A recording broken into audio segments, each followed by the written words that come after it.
Well, greetings everyone. I recently realised that it's been a while since I looked at any ultra-wide angle camera lenses, and so today I'll be reviewing a classic one, the Sigma 10-20mm f4 to 5.6 DC HSM. Don't mix this lens up with its slightly younger and more expensive brother, the f3.5 version. They're quite different lenses. For the past 9 years, this f4 to 5.6 version has been one of the least expensive options for people in search of an ultra-wide angle lens for their APS-C digital camera. I managed to find mine over on eBay for about £250. This particular lens has a reasonably nice zoom range, going from wide angle at 20mm, which is almost the same as the widest angle on a typical kit lens, and from there it zooms out to a really super mega wide angle of 10mm. I love that 10mm perspective. Such a crazily wide angle can give you fascinating views of just about anything, especially when you take pictures of things up close. And 10mm can be really practical, enabling you to get pictures in small rooms or even getting shots inside cathedrals or other huge buildings. The 10mm focal length can be a lot of fun. You don't tend to use these ultra-wide angles all the time, but they can really come in handy in quite a few situations. While this lens has a nice wide-angle zoom range, it's particularly notable for its narrow maximum aperture. That means it doesn't let in much light. The maximum aperture of f4 at 10mm darkens to f5.6 as you zoom into 20mm, which is really quite a dark aperture. However, with this being a wide-angle lens, it's not the end of the world, because obviously, with wider angles, you can shoot with slower shutter speeds, or use a tripod, or just stop being fuzzy and use a higher ISO setting on your camera.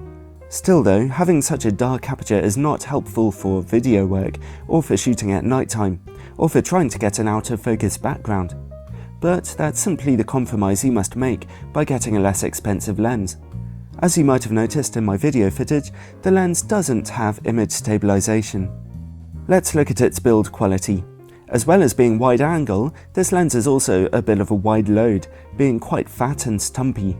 It comes in Sigma's old school matte grey finish, which I really don't like. I'm glad Sigma's newer lenses don't come like this. The zooming is very smooth and even to turn, very precise, and so is the focus ring, which turns the same way as Canon lenses do, but opposite to Nikon. The front element of the lens doesn't turn or extend as you change focus, which is useful for people using certain filters. A nice touch is that the lens has full-time manual focusing, so you can adjust the focus even when the lens is set to autofocus. The autofocus itself is very accurate, fast and quiet, making a slight whooshing noise. One issue though is that the lens is quite noisy while it's micro-adjusting, so your microphone will pick that up if you're trying to do video work with the autofocus turned on. It seems that Sigma lenses often struggle with noisy micro-adjustments. If you're desperate for an ultra-wide angle lens for video work, then Canon are about to release one with silent STM autofocusing, so video makers might want to wait for that lens instead. But overall, this lens is actually built very nicely indeed, and it's a joy to use, even if it is slightly bigger and heavier than you might expect. Well, let's take a look at image quality.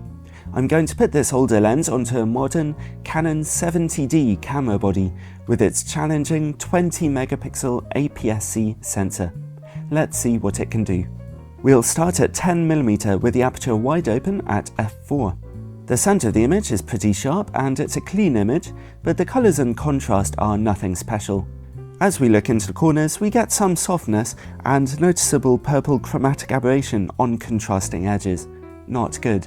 Another issue was that my particular copy of the lens was decentered, so in this case, the image was more in focus on the right-hand side of the image than on the left, as you can see here. That's basically poor quality control on Sigma's part. Oh well. Anyway, stop the aperture down to f5.6 and the picture gets way sharper, and at f8 we see very good sharpness in the corners and only a smallish amount of chromatic aberration. Back in the middle, the image is now razor sharp, so it's a pretty average performance at 10mm. You need to stop the lens down a bit to get decent image quality out of it. Okay, let's zoom into 20mm. In the middle of the image, with the aperture wide open at f5.6, we're seeing very good, sharp image quality. Over in the corners, the picture is slightly softer, but still reasonably good, and now there's no chromatic aberration. Great. Stop the lens down to f8 for a boost in sharpness in those corners, and again, the middle of the image looks really good. So it's a fairly good performance from the lens at 20mm, but do bear in mind that we are starting at f5.6, where it's difficult for any lens to be soft, and you'll mostly be using this lens at 10mm anyway. Well, let's look at distortion and vignetting. The lens has a pretty weird distortion characteristic. As you can see, those lines are nice and straight in the middle of the image, but you get a sudden swell of barrel distortion right in the edges. Thankfully though, being restricted to the corners, that distortion doesn't really cause any major problems for your everyday photography, unless you particularly enjoy shooting test shots. Well, I do anyway. The corners of the image are slightly dark, so there is a little vignetting, but it's not really bad, and if you stop down to f5.6, they do get brighter. When you zoom the lens into 20mm, you can see some very mild pincushion distortion, nothing to worry about at all though. Again, there is a little bit of vignetting in those corners.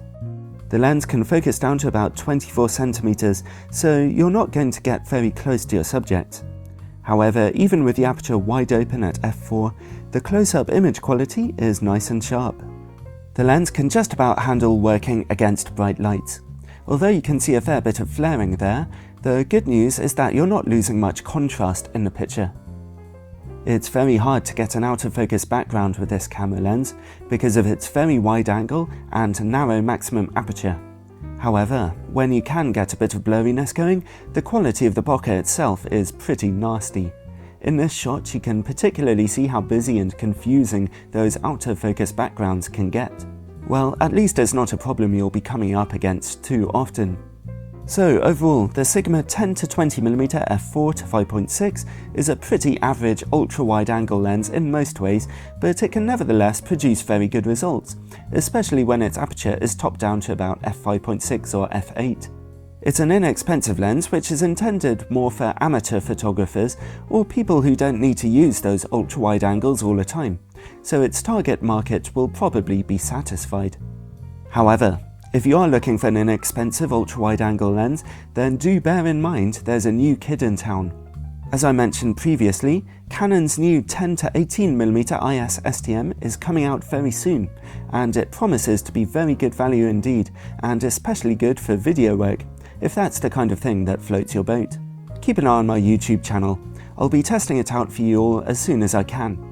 In the meantime though, the Sigma 10-20mm f4 to 5.6 may not be a great lens.